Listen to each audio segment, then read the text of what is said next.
क्रोध आता है तो कड़ुआ बोलने का मन होता है, किसी के लिए गाली बोलना, कड़ुआ बोलने का मन होता है और हिंसात्मक वृत्ति जागृत होती है। भगवत स्मृति का लोप होने लगता है।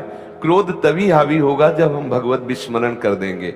यदि हम क्रोध के ऊपर गुस्सा करके तो भगवत याद को भुलाएगा, क्योंकि क्रोध का प्रधान आक्रमण स्मृति पे होता है। कामा संजायते क्रोधा, क्रोधा स्मृति विभ्रमा, स्मृति भ्रंशात बुद्धिनाशो, बुद्धिनाशात प्रणश्यति।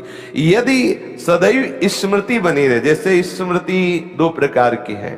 पहली स्मृति है भगवान नाम रूप लीला की और दूसरी स्मृति है सर्वत्र भगवान है। ये दो प्रकार की स्मृति, दोनों में से किसी एक में होंगे तो आप क्रोध पर विजय प्राप्त कर लेंगे। यदि ये स्मृति में आपके है कि नाम चल रहा है, रूप चल रहा है, ये छूटे ना तो आप क्रोध को सह जाएंगे।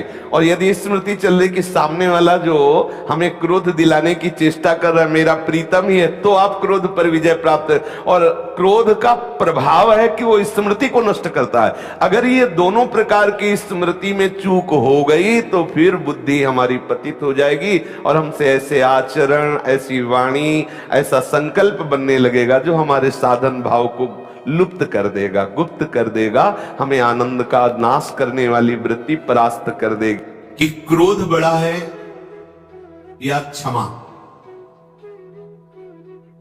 अगर हमारे साथ कोई दुर्व्यवहार करता है तो मुझे क्रोध से विजय प्राप्त करनी चाहिए या क्षमा से।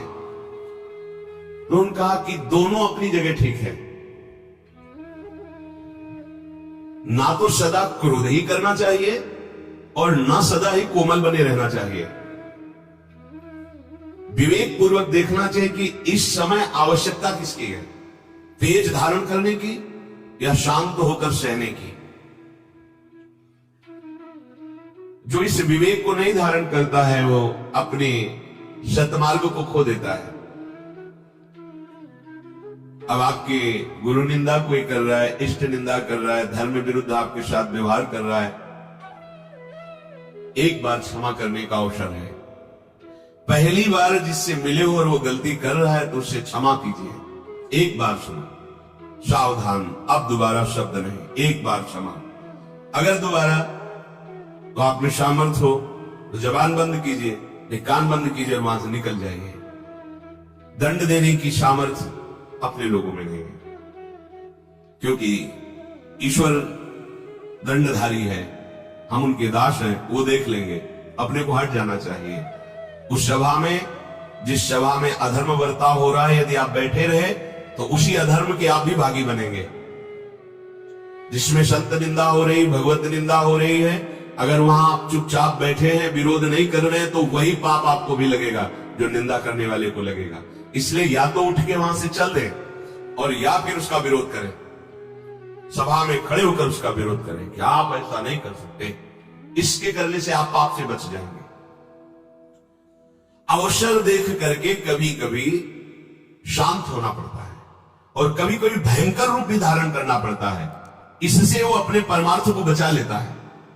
जिसने कभी तुम्हारा एक बार उपकार किया हो जीवन में, बड़े से बड़ा अपराध बन जाए तो उसको एक बार माफ कर दीजिए,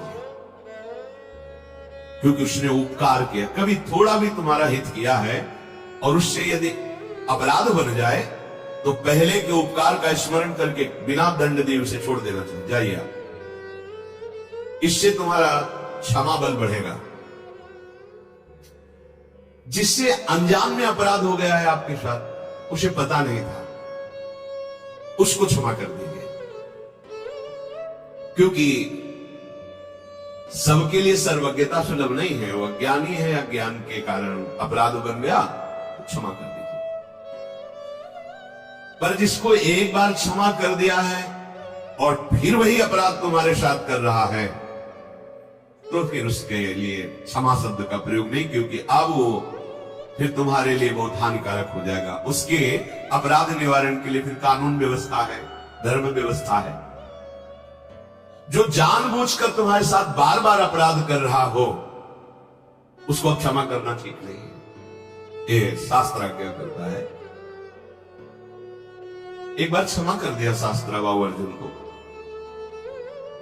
बड़े क्रोध से भगवान परशुराम जी आए, जब सुना कि जमदग्नि जी उनके पिता हैं, यहां से आश्रम का विनाश किया उसने और गौ आदि अपहरण करके ले गए। माता विलाप कर रही थी, उनका ऐसे समर्थ की मां विलाप कर रही, मैं इनका विनाश कर दूं। जमदग्नि जी ने कहा नहीं, पहला अपराध क्षमा, हमारा बल क्षमा है। लेकिन उद्दंडता उनकी इतनी बढ़ गई कि उन्होंने वध कर दिया आकर दोबारा जमदग्नि जी का। फिर भगवान परशुराम ने क्षमा नहीं किया, अपने तेज बल से और हर्षे के बल से पूरे वंश का विनाश, काट काट के पहाड़ लगा दिए थे।